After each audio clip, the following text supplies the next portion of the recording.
Good morning. আজকে ছুটির দিন।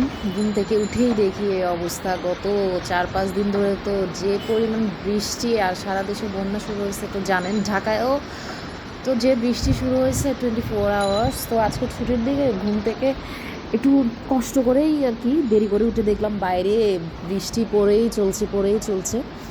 তো এরপরে একটু আমার বারান্দা একটু দেখেন, এটা দেখেন। আমি মিষ্টি আলু নিয়ে আসছিলাম খাওয়ার জন্য। তো সবটা তো খাওয়া হয়নি, পরে দেখি শেকড় বের হয়ে গেছে। পরে আমি আমার বারান্দায় রাখা এই ক্যানগুলোতে ওগুলো লাগিয়ে দিছি। দেখেন একদিনের বৃষ্টি পেয়ে কী পরিমাণ পাতা ওইখান থেকে বের হয়ে গেছে। এই ক্যানগুলো তো অন্য গাছ ছিল, বীজ ছিল আসলে। ক্যানটা ওপেন করে পানি দিয়ে দিতে হয়। ওই গাছগুলো হয়নি। এগুলো আমি তাইওয়ান থেকে এনেছিলাম আর কি। ওখানে রোজমেরি ছিল, তারপরে আর কী সব বাইরের প্ল্যান্ট হয়নি, মরিচ ছিল। তারপরে একদিকে এটা বারান্দায় একটু বৃষ্টি দেখে দেখে আজকে তো মানে খিচুড়ি খাওয়ার একটা মোক্ষম সময় আর কি। কারণ খিচুড়ি খেতে হয় না, গরম গরম সব খাবারই গরম গরম খেতে হয়। তো অফিসে কখনো নাস্তা হিসেবে আমি খিচুড়ি নিতে পারি না, কারণ ঠান্ডা হয়ে যায়, ধোয়া ওঠা খাওয়া হয় না। তো আজকে ছুটির দিন পেয়ে যত সবজি ছিল সব কেটে কুটে নিলাম।